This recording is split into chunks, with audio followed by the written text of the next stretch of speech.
Mesdames et messieurs, bonsoir. C'est l'auteur et philosophe Germinal Van. En effet, comme vous l'entendez, je parle en français dans cette vidéo.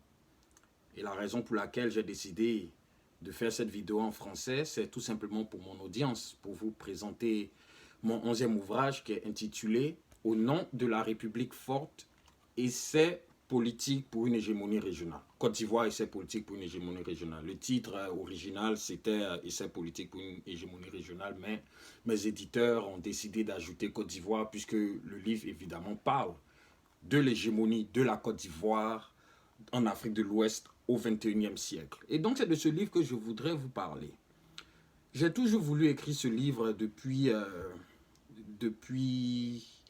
les années 2010. J'avais 20 ans, 21 ans.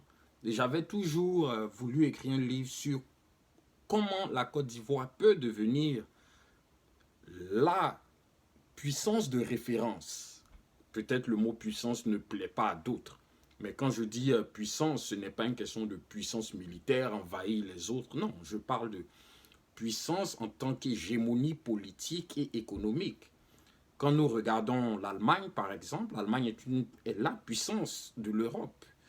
La France est une puissance en Europe, l'Angleterre est une puissance en Europe, le Canada est une puissance sur le continent américain, la Chine, le Japon, la Corée du Sud sont des puissances en Asie. Donc voilà, c'est dans ce thème que je parle de puissance. Et en Afrique, chaque bloc régional a bien sûr des pays qui constituent des puissances. En Afrique australe, nous avons l'Afrique du Sud, peut-être le Botswana et la Namibie. En Afrique de l'Est, nous avons le Kenya. En Afrique centrale, sûrement la RDC. En Afrique du Nord, nous avons l'Égypte et le Maroc et la Tunisie comme puissance nord-africaine. Et en Afrique de l'Ouest, nous avons le Nigeria, la Côte d'Ivoire, le Ghana, le Sénégal, etc. Et donc, dans ce livre, ce que j'ai essayé d'expliquer, c'est que le temps est venu pour les Ivoiriens de comprendre que nous avons des enjeux beaucoup plus grands que les simples querelles internes. Et notre enjeu, c'est de devenir la référence en Afrique occidentale française. Bien sûr, nous le sommes déjà, mais c'est fragile. Notre référence est encore fragile. Et donc, ce que j'essaie de proposer dans ce livre de 90 pages, ce n'est même pas 100 pages, vous voyez, c'est un tout petit livre. Mais ce que j'essaie de proposer dans ce tout petit livre c'est un programme important qui va permettre, à mon humble avis, à la Côte d'Ivoire de pouvoir réellement passer à l'étape supérieure. Et c'est ce que j'offre dans ce livre. Alors, ce livre est divisé en 4 parties. Il y a le projet économique, projet politique, projet social et projet sécuritaire. Oui, c'est un livre, c'est un programme politique. Et moi, je propose ma vision de la Côte d'Ivoire. Et la vision que j'ai de la Côte d'Ivoire est une vision régionale et même une vision continentale. Parce que nous vivons dans un siècle où l'économie est globalisée et les pays en Afrique, de la manière dont ils sont constitués, ne peuvent pas avoir une émergence concrète d'eux-mêmes. Ils ne peuvent pas. L'Afrique est obligée de s'organiser. L'Afrique doit s'unir. Et c'est là maintenant où le débat devient intéressant. Il y a certains qui veulent que l'Afrique soit une puissance fédérale continentale et il y a d'autres qui veulent que l'Afrique soit divisée en plusieurs régions pour qu'il y ait des puissances régionales. Et moi, je suis pour ceux qui veulent que l'Afrique ait des puissances régionales parce que cela permettra justement un meilleur développement. Parce que l'Afrique est beaucoup trop grande, 54 pays, nous avons des dialectes, des langues, des religions complètement différentes des uns des autres. Ce n'est pas possible qu'un seul gouvernement central décide de la vie de milliards d'Africains, puisque l'Afrique aujourd'hui est à 1 milliards et 200 millions d'habitants et d'ici 2050, on passera à 2 milliards et 400 millions. Donc vous voyez qu'on ne peut pas laisser quelques individus décider de la vie de milliards de personnes. Ce n'est pas possible. Alors moi, j'ai proposé dans ce livre que l'Afrique occidentale se réunit. Il faut que l'Afrique occidentale s'unisse en un bloc. Mais il faut que ce bloc d'abord soit graduel. Et donc, moi, j'ai proposé dans ce livre qu'il y ait un État fédéral francophone dont la Côte d'Ivoire serait justement le leader de cet État fédéral francophone, avant bien sûr que le Ghana et le Nigeria se joignent à nous. Parce que si le Ghana et le Nigeria se joignent à nous, dès le départ, ils prendront le leadership sur la Côte d'Ivoire, c'est sûr. Le Ghana a une population de 30 à 35 millions d'habitants. Le Nigeria en soi a une population de 202 millions d'habitants. Donc, ils nous écrasent. Juste ces deux ensemble, avec leur capital humain, ce n'est pas possible pour la Côte d'Ivoire, justement, de devenir le leader. Alors, moi, j'ai proposé que la Côte d'Ivoire soit le leader d'un fédéralisme francophone parce que déjà, au niveau économique, la Côte d'Ivoire, à elle seule, représente 40% de l'économie des États de l'Afrique de l'Ouest francophone. À elle seule. Le Mali, les pays enclavés tels que donc, le Mali, le Burkina Faso, le Niger, sont dépendants économiquement de la Côte d'Ivoire. Leurs ressources premières, leurs matières premières qu'ils exportent à l'extérieur passent par la Côte d'Ivoire. Et donc, il est normal que la Côte d'Ivoire, justement, assume ce leadership-là. Et donc, c'est ce que je propose dans ce livre, c'est que la Côte d'Ivoire assume ce leadership. Il faut que nous ayons une économie de privatisation et une économie libérale. Pourquoi? Parce que l'économie libérale permet justement le développement de la productivité, ça permet la compétition. Et donc, puisque il faut savoir une chose, nous sommes des êtres humains. Et l'être humain est de nature individualiste, qu'on veut le reconnaître ou pas. L'être humain suit la quête du profit, que ce soit de façon directe ou de façon indirecte. Mais nous suivons la quête du profit d'une façon ou d'une autre. Nous cherchons à maximiser notre utilité lorsque nous faisons des choses. On suit notre intérêt personnel sans même souvent être conscient que nous le faisons. Mais c'est comme ça. Et donc, pourquoi se nier pourquoi nier ce fait-là? C'est ce que j'essaie de comprendre. Et donc, l'économie libérale est justement l'économie le système économique, dirais-je, le plus propice pour le développement, non pas seulement de la Côte d'Ivoire, mais de l'Afrique occidentale francophone. Nous avons besoin d'échanger librement nos produits et services. Nous avons besoin de la compétitivité, parce que la compétitivité force les gens à être efficaces. Parce que s'il n'y a pas de compétitivité, il n'y aura pas d'innovation. S'il n'y a pas d'innovation, il n'y aura pas de production. Aussi simple que ça. Lorsque vous êtes conscient que vous êtes en compétition avec quelqu'un, vous donnez le maximum de vous-même pour pouvoir gagner. C'est absolument logique. Et donc, c'est ce que j'explique dans ce livre.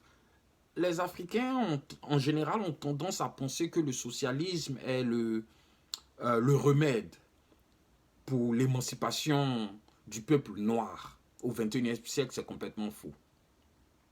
L'Union soviétique l'a tenté. Aujourd'hui, le Venezuela est en train de payer de ses hommes l'échec du socialisme. Il faut que les gens comprennent que le socialisme est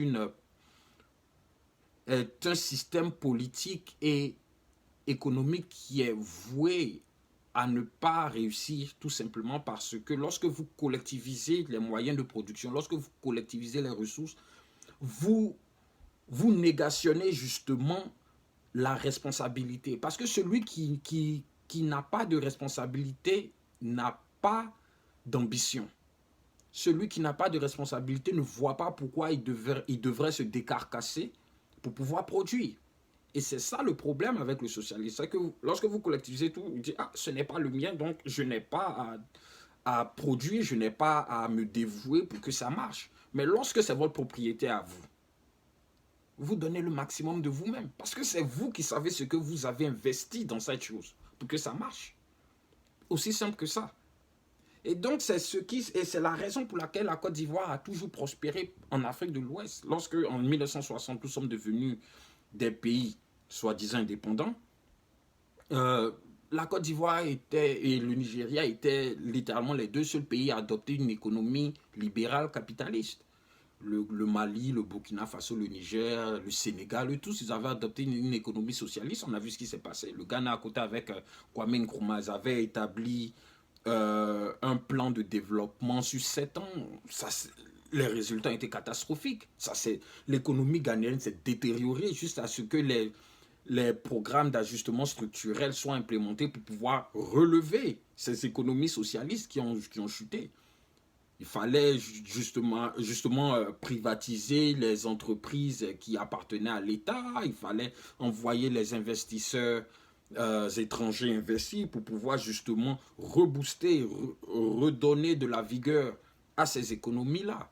Et donc, la Côte d'Ivoire, heureusement, a adopté depuis 1960 une économie libérale. Quand on parle du miracle ivoirien, ça ne tombe pas du ciel. Le miracle ivoirien a été fait justement parce que les immigrés sont venus de partout apporter leurs connaissances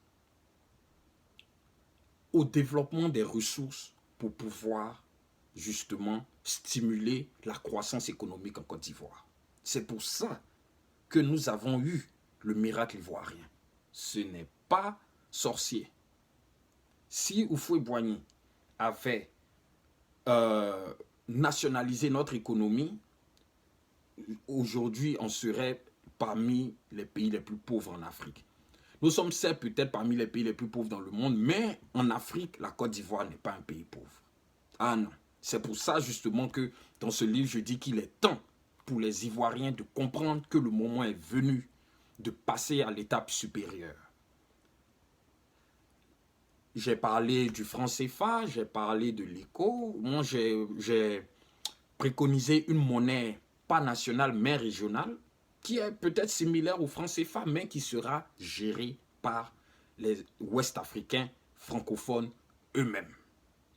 Nous parlons tous la même langue, qui est le français, et nous avons aussi nos dialectes qui s'entremêlent. Nous avons des caractéristiques culturelles qui nous lient.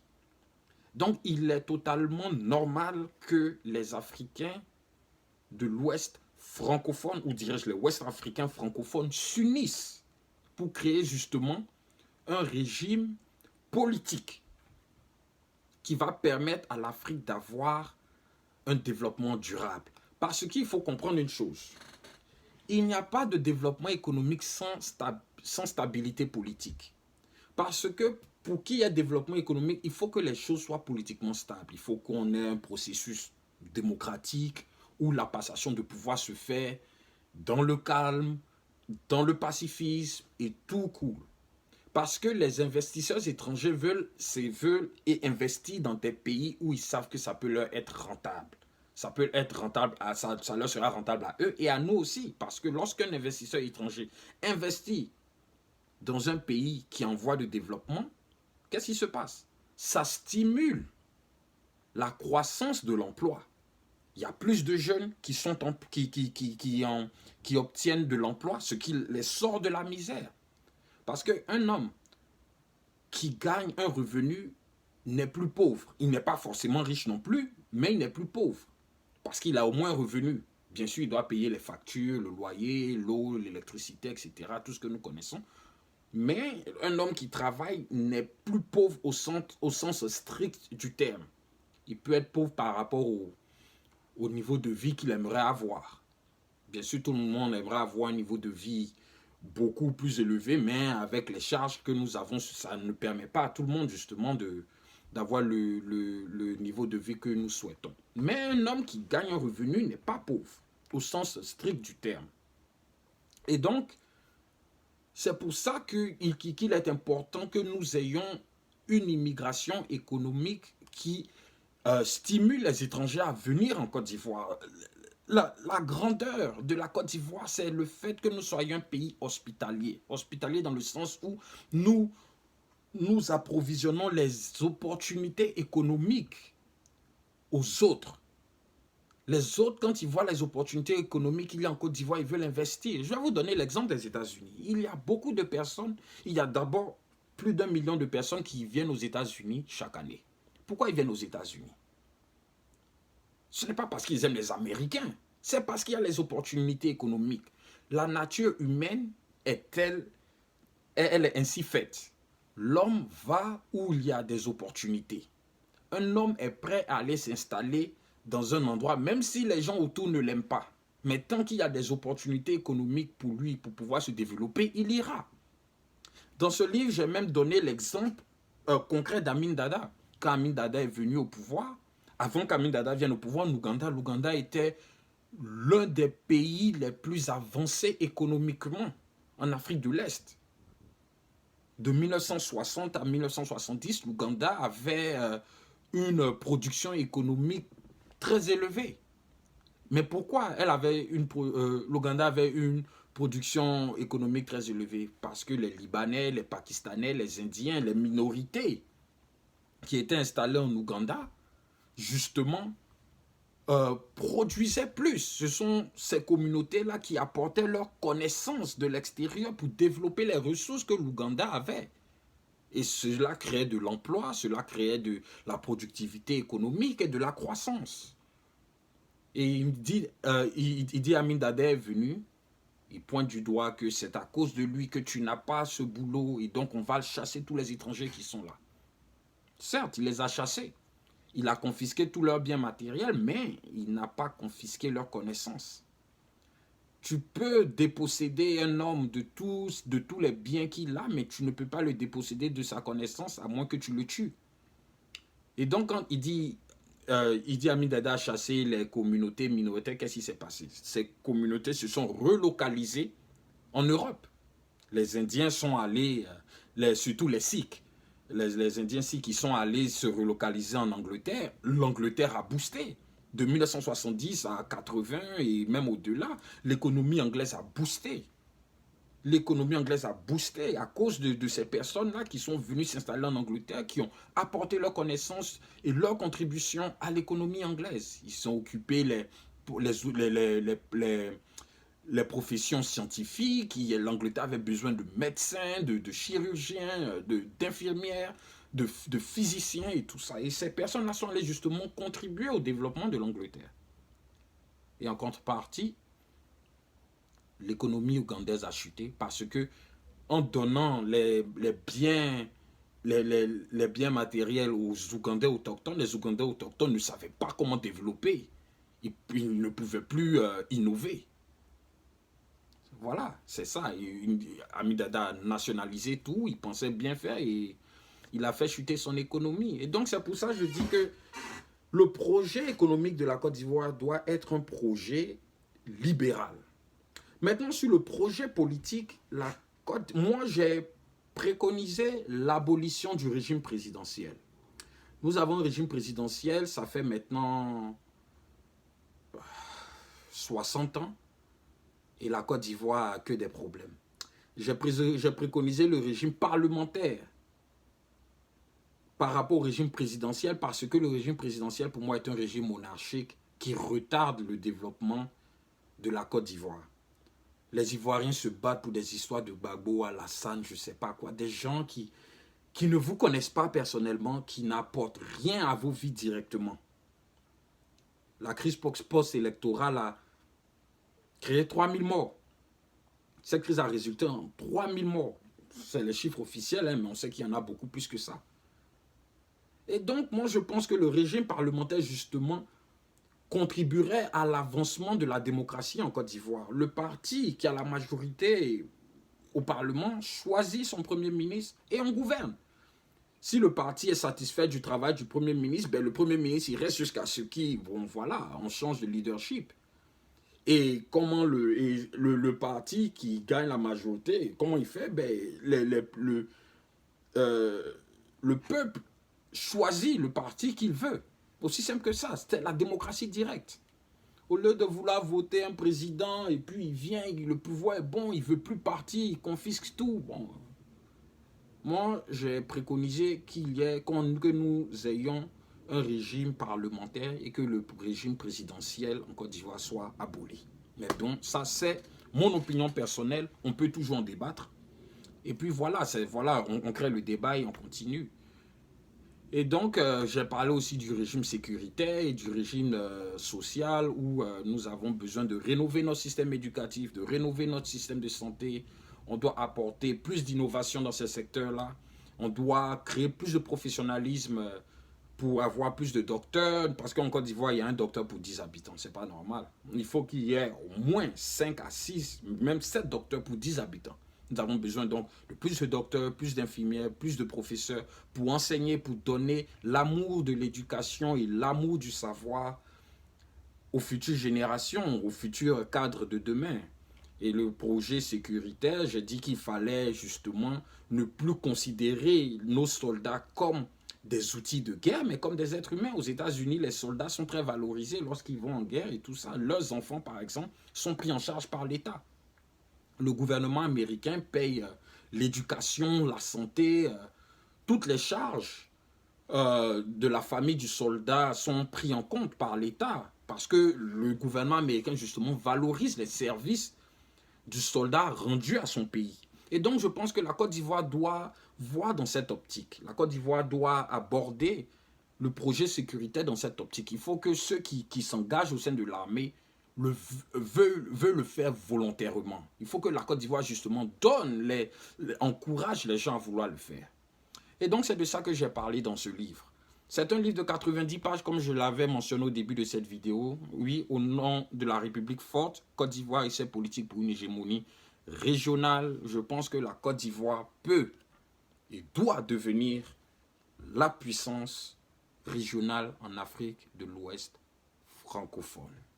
Nous avons déjà le leadership, nous avons déjà les moyens de le faire, il nous manque juste la volonté de le faire.